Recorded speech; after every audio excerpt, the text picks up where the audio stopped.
भारत का सबसे अनोखा गांव, जहां का मुखिया खाता भारत में है और सोता म्यांमार में। अगर आपने ऐसा कुछ नहीं सुना है तो हम आपको बताते कि ऐसा गांव भारत में ही है। यह गांव जितना खूबसूरत है उतनी ही यहाँ की अनोखी कहानी भी है। इस गांव का नाम लोंगवा है, जिसका आधा हिस्सा भारत में पड़ता है और आधा हिस्सा म्यांमार में।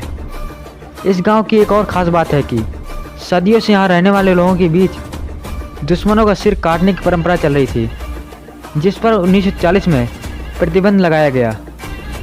लोंगवा नागालैंड मोन जिले में घने जंगलों के बीच म्यांमार सीमा से सटा हुआ है। भारत का आखिरी गांव है। यहाँ कोयांग आदिवासी रहते हैं। इन्हें बेहद ही खूंखार माना जाता है। कहा जाता है कि इस गांव को 2 हिस्सों में बांटा जाए। इस सवाल पर जवाब सूझने पर अधिकारियों ने तय किया कि सीमा रेखा गांव के बीचों बीच जाएगी, लेकिन कोयांग पर इसका कोई असर नहीं पड़ेगा।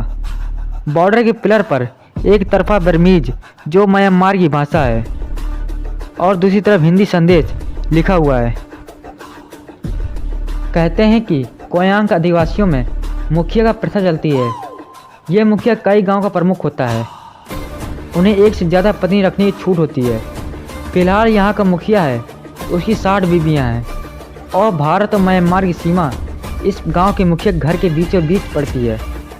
इसलिए कहा जाता है कि यहाँ का मुखिया खाता भारत में है और सोता म्यांमार में। इस गांव के लोगों को भारत और म्यांमार दोनों देशों की नागरिकता मिली हुई है।